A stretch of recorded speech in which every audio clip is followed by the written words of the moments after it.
Hello, this is Mike, NoStressMike.com. I want to talk on the meet and greet in a three-man militia. It is a very, very important position, and the more I think about it, the more I realize everyone needs to know how to do this. And the reason is it involves a lot of different skills. And I think what I want to do now is I'm going to break these skills down so it'll make it easier for you to understand why and how they're so important. And I want you to be able to do a really, really good job when you do it. Okay, the first thing, I don't care what kind of militia you've put together, and you don't even call it a militia. Just your friends all get together and you're going to do this and you do that. And I tell you, if you really want to see if you have a militia, do you really have a militia or not? What you're going to do is you will say, we are going to practice a meet and greet. And the only way a meet and greet will work is as your three-man team. Now, before I get any further, you need to understand all three-man teams are not three-man militias. The police, sometimes they use three-man teams. In the military, different units have different ways. Sometimes they're three-man teams. What I'm talking about is the three-man militia. And like I always say, the thing that separates our three-man militia even from other militias, our three-man militia, what separates us from everybody else is our morals. We do not follow under any law at all. We do what is morally proper, and that's it. If it doesn't fall under, if it looks like this doesn't seem like it's morally right, and you turn to your left to one of your members, you turn to your right to the other member, and both of them shake their heads, no, it's time to leave. You've got yourself amongst some people with a different agenda than yours. They follow what for leaders? I don't know. We follow one thing, and that's morals. That's why we come together as threes to find out who's got the morals like ours. And when they do have these morals, now together we can stand strong and use our morals. Now, that's why I carry a gun, because we may not have the same morals. If you have morals, we're not going to shoot each other. That's it. Now, to fight as a team, we need to share the same morals. But just because I meet somebody doesn't mean that they even have morals. And they're still carrying a gun too. So that's why I'm carrying a gun, just in case they don't have morals and I got to shoot my way out of this situation. And that's happened to me a lot, and I've told you stories about that. So anyway, you get your friends together and you decide that you let's try a meet and greet. Let's just try this. And now if they want to try it and they get involved in this, that tells you you have a three-man militia. Okay, meet and greet. The reason meet and greet is so important is you have to make judgment in a shit at the fan situation. The meet and greet, not so much the team, but the one that makes that decision is going to make the decision if we are going to help these people, we are going to step aside for these people, or are we going to kill these people? So that's what makes it such an important aspect in the whole three-man process. Okay, now, what we do, we've talked about this before. Three-man meet and greet. 1, 2, 3. Can you see those? I think you can see those. I'll make them bigger.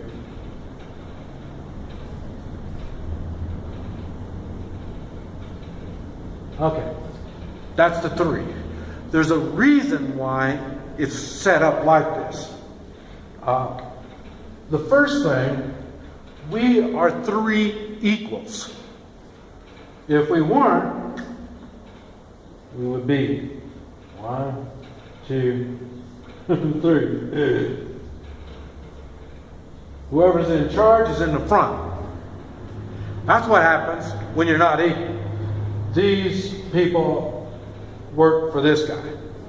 On this, the way it's set up like this, we are a team. It's a team. And this is the one that is speaking. If you are, okay, I'll put it this way. You're at a dinner party, and you're having cocktails, and you're socializing. And these 3 walk, and they're right like half moon around you, or even just straight across in front of you. 3. You feel uncomfortable, and you really don't know. I mean, these 3 walk up to you like that. You're thinking, "Whoa, what's going on?" See, so it makes the people uncomfortable. Now, if our team is walking up on one person, or 6, 8, 10, 12, 20, 100, doesn't make any difference. When they walk up like this, that shows that these are a team, and they're not intimidating. And so it's the same thing in your dinner party. Guy walks up, and there's 2 that are just a step or a half step behind him on both sides.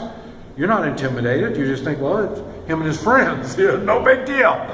Okay, that's why it's set up like this. Now, at a dinner party, of course, you won't be masked and all this stuff. In a shit is the fan situation, you are masked. These 2.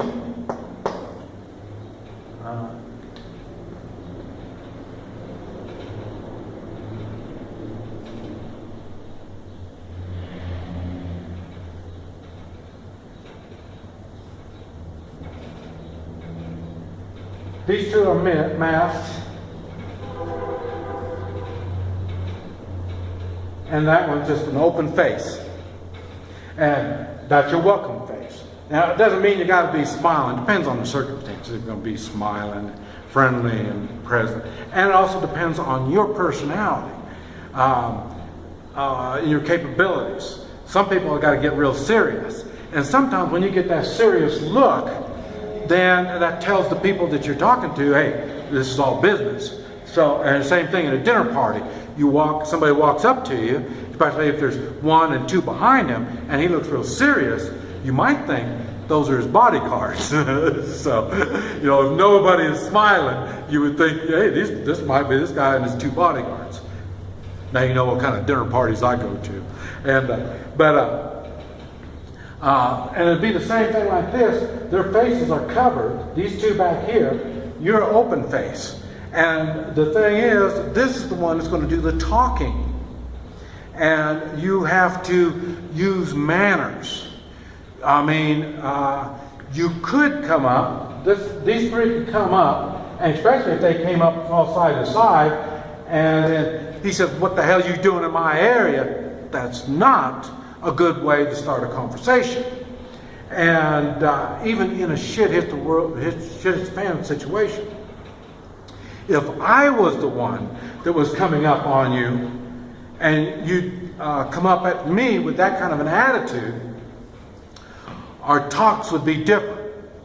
Now, this is your area, and I'm coming into your area, I would still appear like, okay, you're the boss.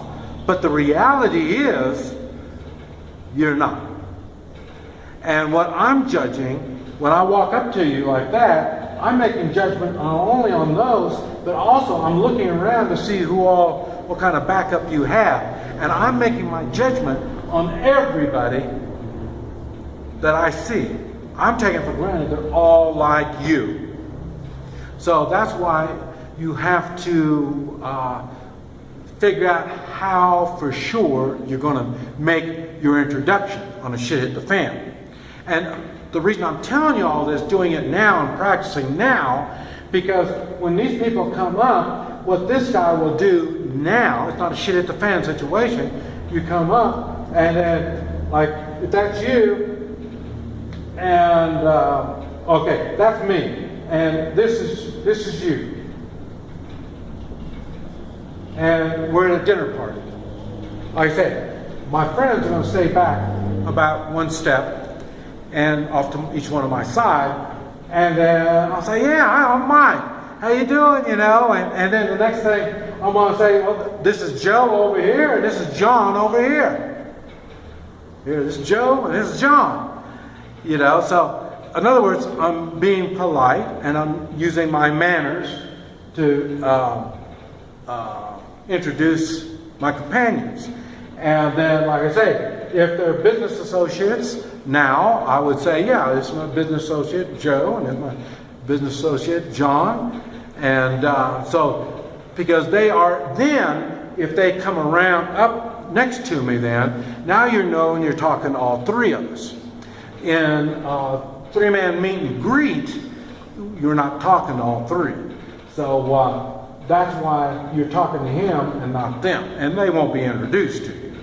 And their focus, these two back there, their two focus in a real shit at the fan situation is they're going to be learning what kind of talk, reading the body language and all this kind of stuff. I mean, what kind of questions you ask and watch for answers and stuff like that. That's what they're looking for. Now, at the dinner party, it's basically the same thing. If I'm one of them back there, and this guy says, yeah, this is Mike, and then I'll come up over here, I'll shake their hand, and like I say, we talked about shaking hands, what that means, and that's what I'm doing. I'm profiling this person when I shake their hands. I watch the way they stand. I watch the way they make eye contact. These are all things that I'm watching for.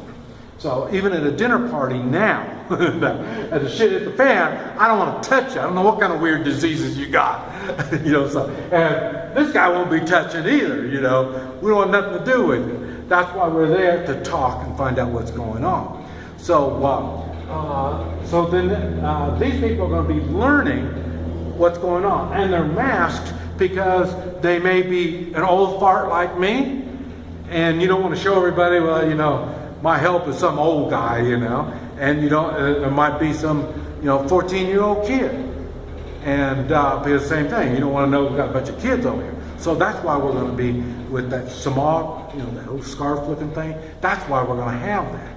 And I say, and you say, a 14-year-old kid, what's he doing? Well, for one thing, before the 14-year-old kid can do this, he's got to be able to shoot that weapon. And he's got to be comfortable and okay with shooting that weapon. He may or may not have shot anybody up to this point. We don't know. And that's not the concern. But the concern is he feels like he's capable of doing it if he has to. That's why he's going to be there. He needs the experience to see and meet people. And me, if I'm going to be here, I want to make sure this guy is getting, asking the proper questions and doing the proper things. More than likely, I won't interrupt him. I'll let him do his thing.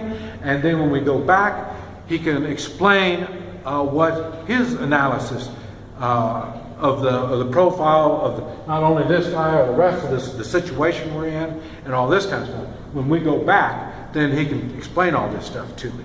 Now, there might be some times, I haven't figured out yet, but there might be some times that I'm going to have to maybe say something.